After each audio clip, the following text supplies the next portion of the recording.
When you reach a certain level of closeness to Allah subhanahu wa ta'ala, miracles begin to unfold. And one of the best examples that I can give is the one of Imam al-Shatibi, who's a very famous scholar of Islam, specifically known for his works in modes of recitation.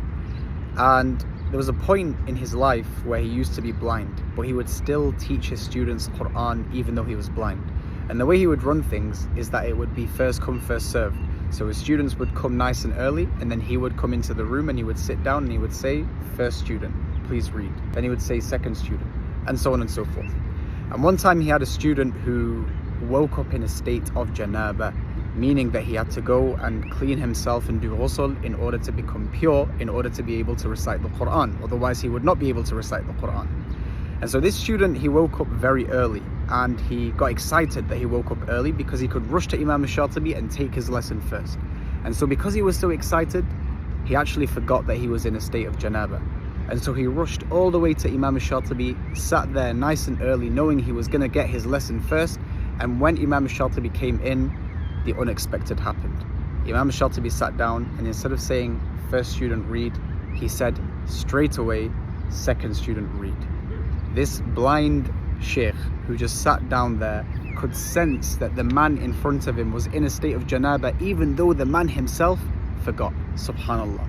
And this is something known as karamat al-awliya, miracles that unfold for people being so close to Allah subhanahu wa ta'ala that are just not available to other people. And so this student, when he saw that happen, he got confused. Is the Imam angry at me? Is there something that I've done? And then he remembered that he was in a state of janaba. He went and did ghusl, and then he came back and sat in front of the sheikh, and the sheikh then said, the first student can now read. Subhanallah. This is karamat al-awliya.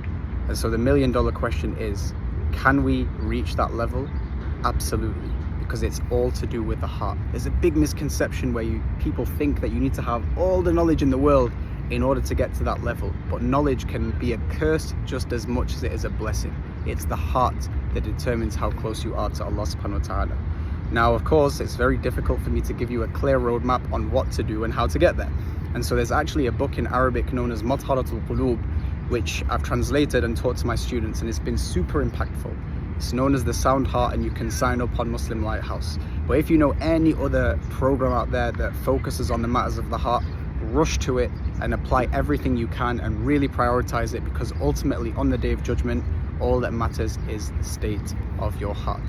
Barakallahu feekum. Assalamu alaikum wa rahmatullahi wa barakatuh.